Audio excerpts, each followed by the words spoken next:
1999 का वसंत। हिमालय की बर्फ पिघल रही थी, लेकिन एक और तूफान जन्म ले रहा था। इंटेलिजेंस ब्यूरो के एक अधिकारी की मेज पर एक फाइल आई। उसमें लिखा था, एलओसी के पार असामान्य गतिविधि। पाकिस्तानी सैनिक ऊंचे पहाड़ों पर चढ़ रहे थे, चुपचाप अंधेरे में। रिपोर्ट साफ थी, खतरा असली था, लेकिन वो रिपोर्ट सेना के उस अफसर तक नहीं पहुंची जिसे पहुंचनी चाहिए थी। कहीं किसी दराज में बंद हो गई। किसी ने सोचा शायद यह सिर्फ नियमित घुसपैठ है। यह भूल इतिहास की सबसे महंगी भूलों में से एक साबित होने वाली थी। आने वाले हफ्तों में भारत का भाग्य उन रिपोर्टों के बोझ तले दब जाएगा जो पढ़ी नहीं गई।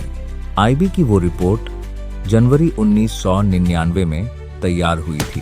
इसमें स्पष्ट था, पाकिस्तान की उत्तरी लाइट इन्फेंट्री सर्दियों में भी एलओसी के पास सक्रिय है।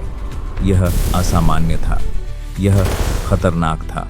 रिपोर्ट रक्षा मंत्रालय भेजी गई, लेकिन वहां क्या हुआ कोई नहीं जानता, या शायद जो जानते हैं वो बोलते नहीं। सेना मुख्यालय में उस समय एक और बहस चल रही थी। लाहौर घोषणा के बाद भारत पाक संबंध सामान्य हो रहे थे। किसी ने सोचा ऐसे नाजुक वक्त में अलार्म बजाना ठीक नहीं, और इसी ठीक नहीं ने कारगिल को जन्म दिया। खुफिया तंत्र का सबसे बड़ा दुश्मन नहीं होता, लापरवाही होती है। मई 1999 की शुरुआत। कारगिल के एक चरवाहे ने कुछ देखा, ऊंची चोटियों पर परछाइयां। उसने फौज को बताया। फौज ने गश्त भेजी, और तब पहली गोली चली। कैप्टन सौरभ कालिया और उनके 5 साथी गश्त पर निकले और वापस नहीं लौटे। तब जाकर भारत को सच का सामना करना पड़ा।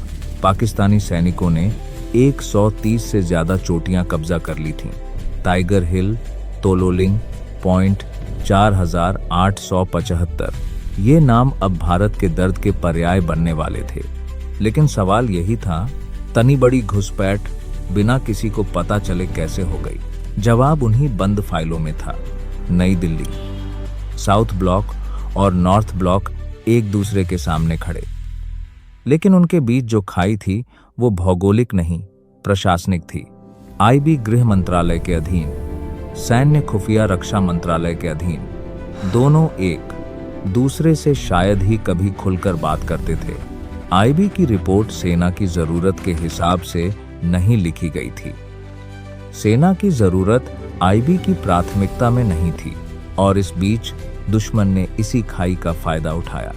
अगर उस वक्त दोनों एजेंसियां मिलकर काम करतीं, तो शायद हम उन्हें रोक सकते थे। जॉर्ज फर्नांडीज रक्षा मंत्री, एक ऐसा इंसान जो राजनीति में लड़कर आया था, लेकिन अब उसके सामने एक ऐसी जंग थी जो बिना बताए शुरू हो गई थी। जब उन्हें कारगिल की सूचना मिली तो पहला सवाल यही था, यह खबर हमें पहले क्यों नहीं मिली? रक्षा मंत्रालय और सेना के बीच संवाद एक औपचारिकता बन गई थी। रिपोर्टें आती थीं, कागजों पर नोट होती थीं, और फाइलों में बंद हो जाती थीं। कोई नहीं पूछता था इस पर क्या किया गया। यही लापरवाही लाखों जवानों के जीवन पर सवाल बन गई। मंत्रालय अब जाग रहा था, लेकिन तब तक दुश्मन सो चुका था अपनी चोटियों पर। General VP. मलिक तब सेना प्रमुख। जब उन्हें कारगिल का पूरा नक्शा दिखाया गया तो कमरे में एक भारी खामोशी छा गई। 130 से अधिक चोटियां दुश्मन के कब्जे में। महीनों से यह कैसे हुआ? हमारी गश्त कहां थी? हमारी इंटेलिजेंस कहां थी? जवाब चुप्पी थी। सेना और आईबी के बीच का टकराव अब खुलकर सामने आ रहा था। सेना का कहना था, हमें सही वक्त पर सही खबर नहीं मिली। आईबी का कहना था, हमने रिपोर्ट भेजी थी, दोनों सही थे और दोनों गलत भी। अब वक्त आरोप लगाने का नहीं था, वक्त था लड़ने का। 26 मई 1999 भारतीय वायुसेना ने पहली बार हमला किया। मिग-21, मिग-27 कारगिल की बर्फीली चोटियों पर दहाड़े। यह ऑपरेशन विजय की शुरुआत थी, लेकिन यह आसान नहीं था। पाकिस्तान के पास स्टिंगर मिसाइलें थीं। ऊंचाई पर तैनात दुश्मन के पास फायदा था। एक मिग-21 मार गिराया गया।